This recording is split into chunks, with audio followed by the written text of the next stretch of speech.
Okay, so let's do an example for this case.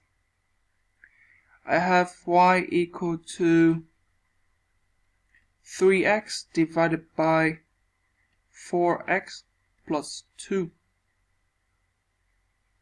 Okay. So according to this, we have the function. On the numerator, we have the function in terms of x.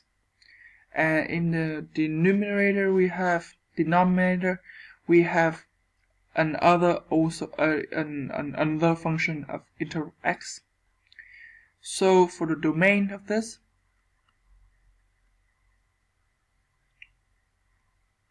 okay, so finding the domain of this, we would have this function on the bottom here has to be different from 0. Okay, and the reason why is that in any number, for example 3 divided by 0, okay, it's not defined. Okay, it's not defined. So here we have 4x different from -2. Okay, so we subtract 2 from both sides of this inequality. Subtract -2 from both sides. Okay, and then x different from -2 over 4 or -1/2. Okay, so this function accepts all the values of x except for -1/2. Another example for this case is y equal to square root of 2x minus 1. Okay, so the domain of this function, the requirement for this is that the function under the square, the radicand, we call this the radicand, under the square root sign here has to be greater or equal 0. So 2x minus 1 has to greater or equal to 0. 2x has to be greater or equal to 1, or x has to greater or equal to 1/2. Okay. Alright. Now, another discussion about, so we have the standard form again of quadratic function, and the coefficient, okay, in front of x squared is actually very important, because previously we know that if a is positive, the graph will concave up, and then we would have a minimum point. If a is negative, it's concave down. Okay, the graphs are concave down, and then we have a maximum point. Another property that we can get out from comparing the a here, or observing the a coefficient a here, is the width of parabolas. Okay, so the coefficient of the x squared term in a quadratic function affects the width of a parabola as well as the direction in which it opens. Okay, so for example, I have two functions, y equal to mx squared and y equal to nx squared, right? If I have the absolute value of m less than the absolute value of n, what I have is actually the graph of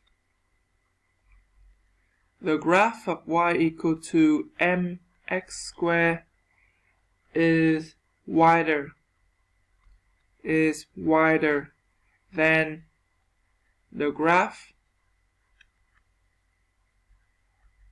of y equal to nx squared. Okay, so to apply this observation, we would have an example like this. Okay, so if I have the three function f of x equal to negative 4x squared, f of x equal to 1/4 x squared, and the other one is x squared. Okay, and what is the order from the widest to narrowest? Okay, so from the widest to narrowest of the graphs of quadratic functions. Alright, so we know that the wider the graph is, the less the absolute values of the coefficient in front of x squared. Okay, so with this, h of this, we have f of x equal to negative 4x squared. So here I have the absolute value of negative 4, which is equal to 4. For the function f of x equal to 1/4 x squared, the absolute value of 1/4 is actually equal to 1/4. And for the function f of x equal to x squared here, the absolute value of the coefficient in front of this x squared here would be equal to 1, so it is 1. Now, we're looking for the smallest number, right? The smallest number of these absolute value. So the smallest number here is 1/4. Then 1, then 4. Okay, so the ranking, right, the order from widest to narrowest, okay, the widest from narrowest would be y equal to 1/4 x squared. So this one is the widest, and then y equal to x squared, and then the narrowest, okay, the narrowest graph would be y equal to negative 4x squared. Remember that we only look at the absolute value of the coefficient, not the coefficient itself, but the absolute value. Okay.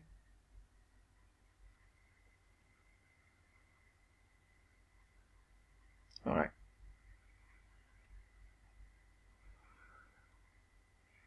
The last discussion that I would have for this tutorial, this series of tutorial, is about graphing y equal to ax squared plus c. Okay, so graphing the function y equal to ax squared plus c. Alright, remember that from many semesters ago, we have the linear function represented by this expression, this function y equal to mx plus b. Okay, here we have the b is, according to this from previously we learned, b is the y-intercept of the function, okay, of the graph. Now, how about this? Okay, it is the same thing. Okay, the same. Now, we call it a shift. Okay, so the graph is shift. What happened is that this graph, right? What the graph of y equal to ax squared plus c, okay,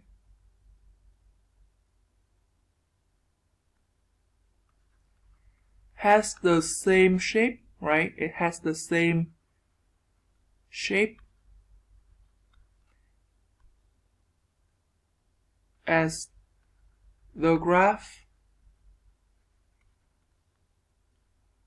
of y equal to ax squared, right? But it is shift up by c unit. Okay, so but it is shift, okay, depending on the side of c.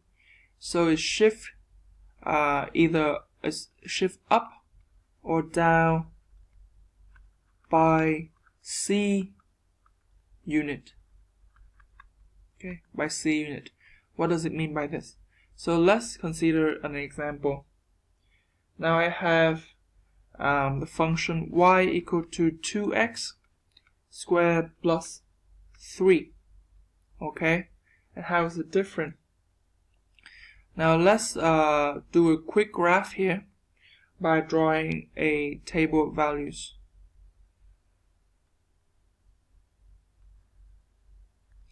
So I have x here, I have y equal to 2x squared here, and I have y equal to 2x squared plus 3. So I have -2, -1, 0, 1, 2. For this case, y will be equal to 8, 2, 0, 2, 8. Okay, let's take a look at this. This one will be 11, 5, 3, 5, 11. So you see the difference? Okay, so the difference of y is actually, this one is 3 unit more than the y into x squared. Okay, so how do we graph this? We express in the graph quickly.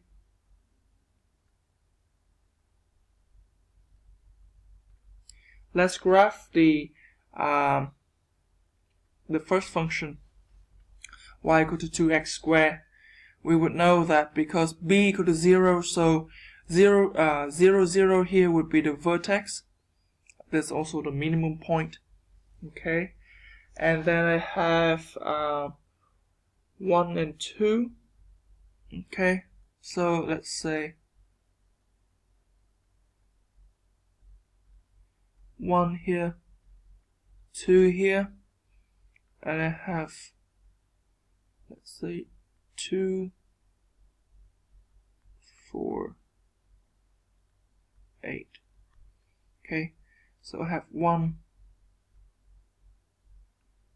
2, 2, 8.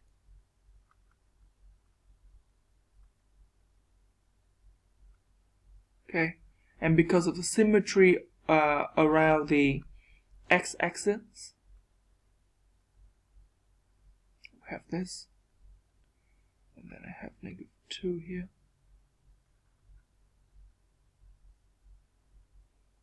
Okay, would be here. So the graph would look like something like this.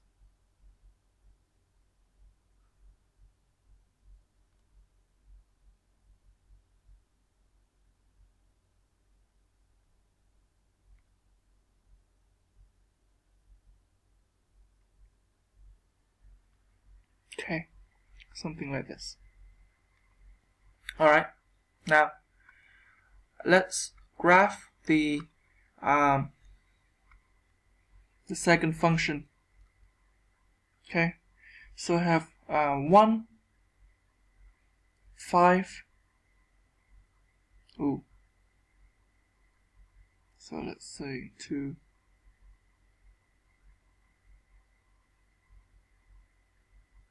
Wait. So, sorry. Let's say, oh, I make a mistake here.